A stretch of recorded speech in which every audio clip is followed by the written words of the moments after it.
Hello, magandang hapon mga ka-farmland.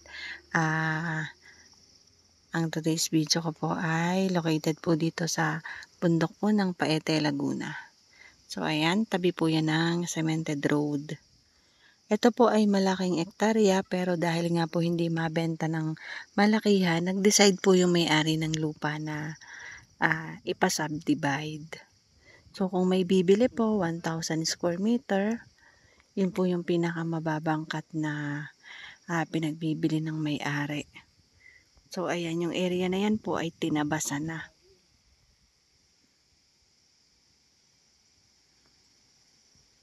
Yan. Along Barangay Road, may linya ng kuryente at dito po ay meron pong source ng tubig. Yun nga lang po ay bukal yun mga ka-farmland. Tapos, mountain view at overlooking po ang Laguna de Bay. So, eto na linisan na at binabakuran. Ibig sabihin po, meron na pong merong may-ari ng property na ito.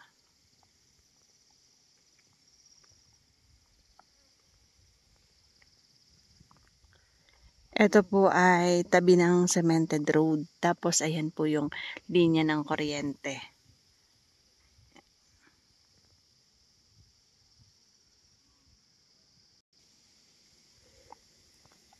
Ipapakita ko po sa inyo yung kapaligiran dito sa property. So ito nga po ay nasukat na po yan. Meron na pong may-ari.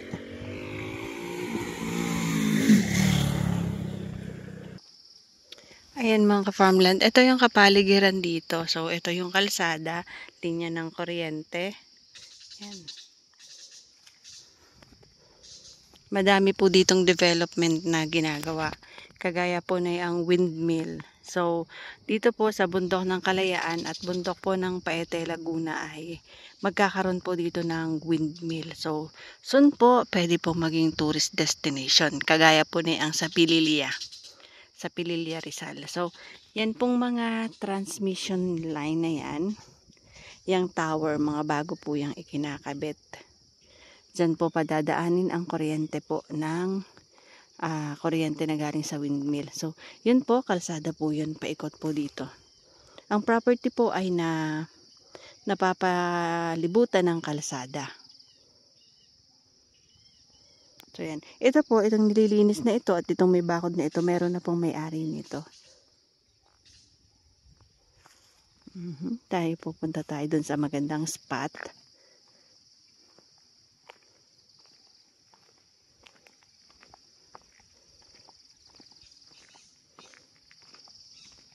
Ayan po ang Laguna de Bay.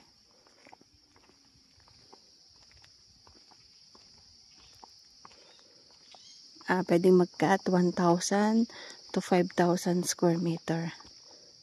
Or depende po sa gusto nyo. Basta po ang minimum po cut 1,000 square meter.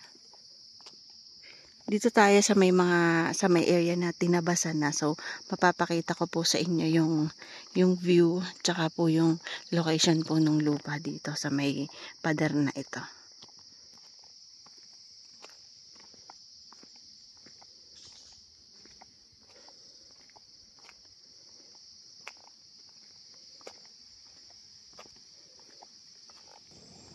Ayan po yung linya ng kuryente. Pakita ko, ito po yung overlooking po ang Laguna de Bay.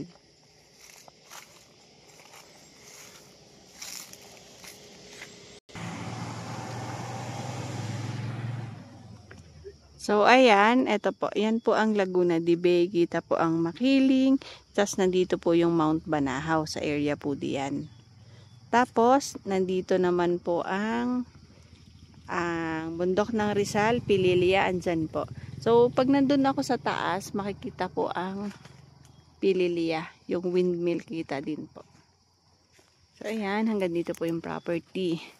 Ito, isa din po ito sa magandang location ng pagkat ng lupa.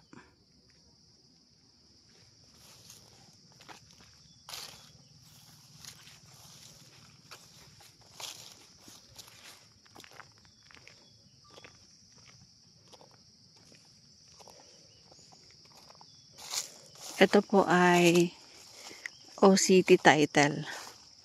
Titulado ito at ang presyo po ay 500 pesos per square meter. Ito po ay slope. May part din naman na flat sa taas.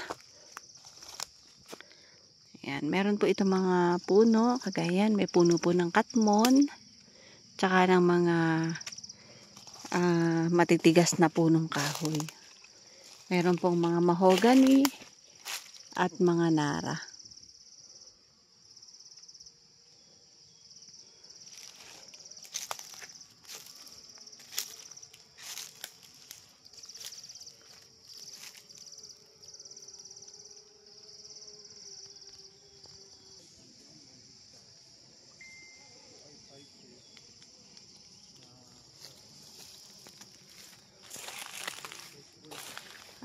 Meron po itong dalandan at mangga.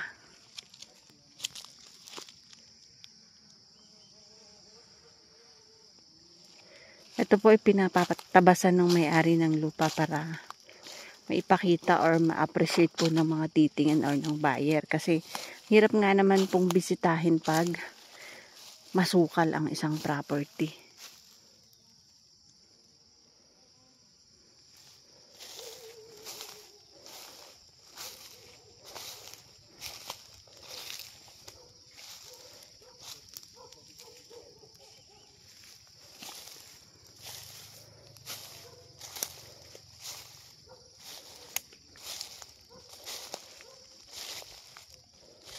Ito po ay located po sa bayan ng Paete, Laguna. Ang Paete, Laguna po ay kilala po sa sikat po ito sa ukit.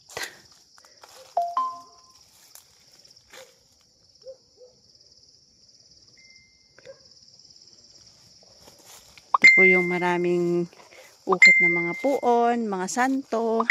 Dito po yun sa Paete, Laguna.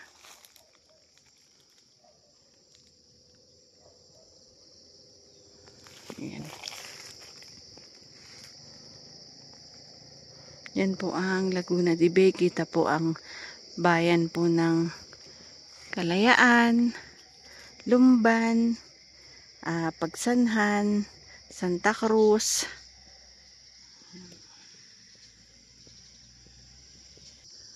Meron pong rambutan. Ito oh. Ayan, mga rambutan po yan.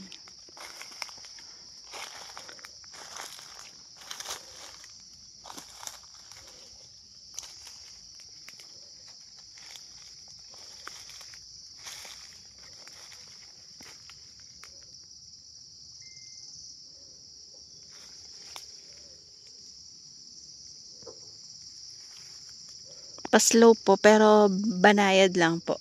Bahagya lang po. Hindi yun talagang sobrang ahon or stiff yung formation ng lupa.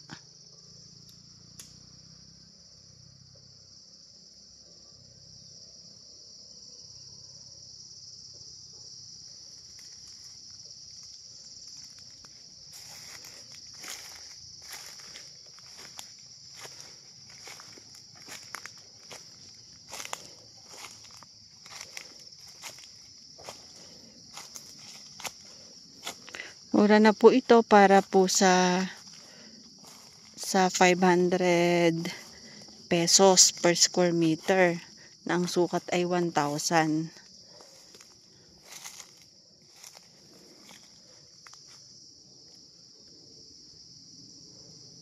Yan. Nandito na po ako sa may tuktok ng property. Dito naman sa part dito, yan, kita mo na po dito ang Pililla Rizal, ang bundok po ng Rizal.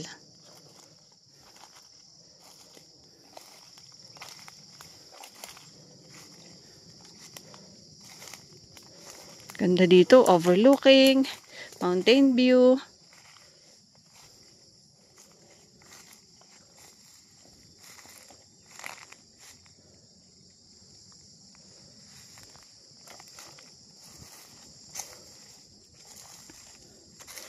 Ito po yung boundary ng property.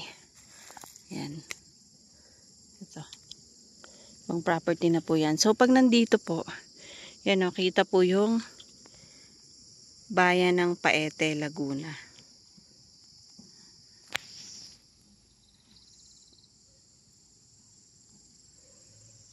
Pakil, Pangil, Siniluan. So, kita po dito sa taas ng property. Yan.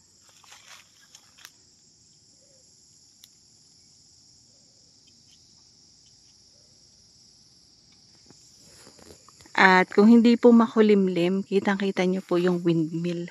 Ayan, madami po ang windmill ng Pililya. Kaya lang makulimlim po.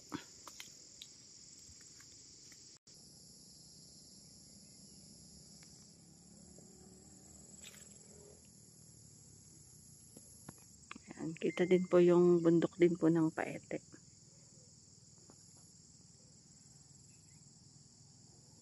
Tapos ayun po yung bayan ng Paete, Laguna.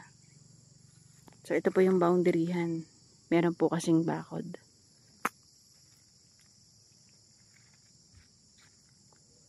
Ang property ay pataas pa.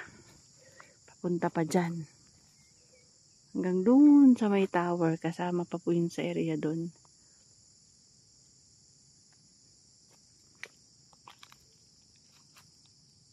Ganda ng portion na ito. Kasi 360 degree po yung view dito. Pag itong portion na ito yung bibilihin. Ayan po kasi, oh yan, ang ganda. Kitang-kita. Ganda po kung ano. Yan, para po sa mga naghahanap po ng property na mountain view. Ang ganda ng location. Mababa po yung presyo. Tapos very relaxing po yung lugar. Malamig. Stress free. At ang isa pa po ay flood free. So dito po ay walang baha. Kasi base naman sa makikita nyo, sobrang taas po. Ayan o. Ito po ay 300 feet above sea level po.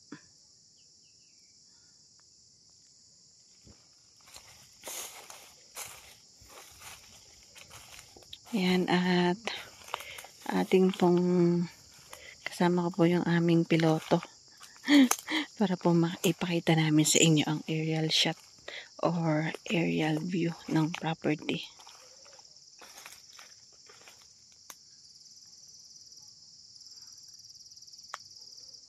Ang ganda po nitong gawing bahay bakasyunan, ang gawaan ng bahay bakasyunan, taniman.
At mga farmland, dito po nagtatapos ang aking video dito sa property located po sa bundok ng Paete, Laguna.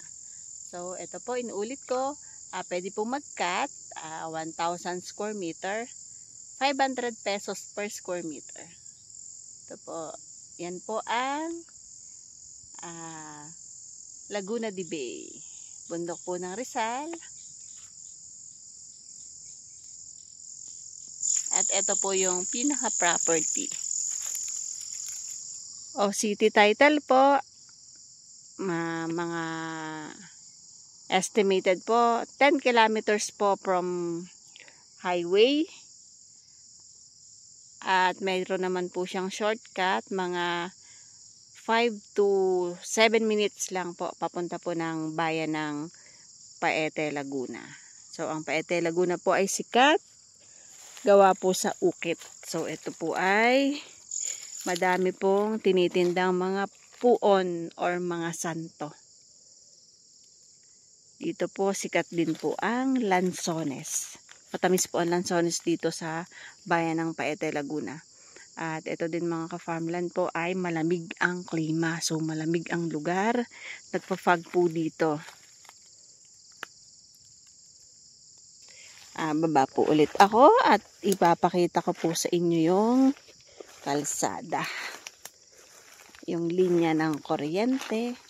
At ang kagandahan po dito mga ka-farmland, meron pong signal ang cellphone at internet connection. So, malakas po. Pwede po kayong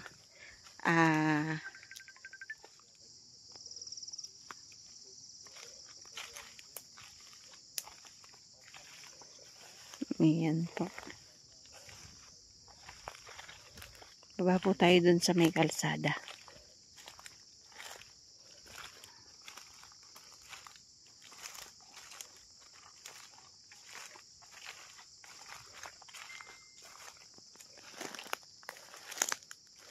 Nakakatuwa po kasi malakas po ang signal ng internet. So, dun sa mga content creator, pwede po dito mag-vlog. Pwede kang gumawa ng content, daily vlog, habang kita po ang Laguna de Bay or ang mountain view po.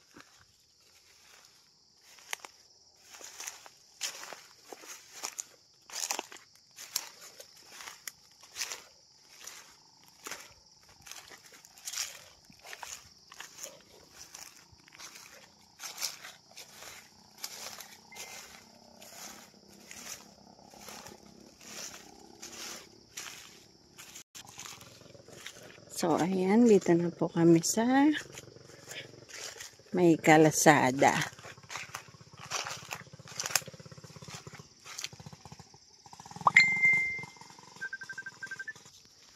Ito po yung kalsada.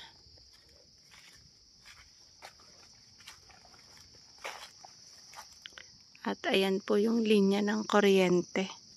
So, may source ng kuryente. Yan po, ang way pababa po yan ng Paete, papunta pong Barangay San Antonio, papunta pong Bayan ng Kalayaan, Barangay Longos.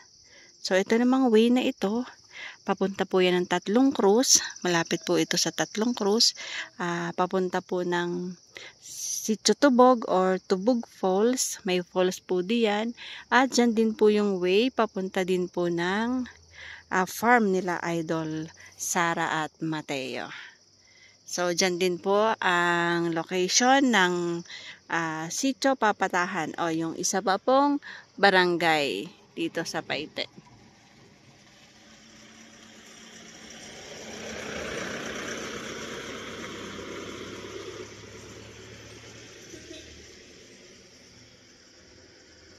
So, ulit ko mga farmland. Bye-bye po. God bless po sa ating lahat.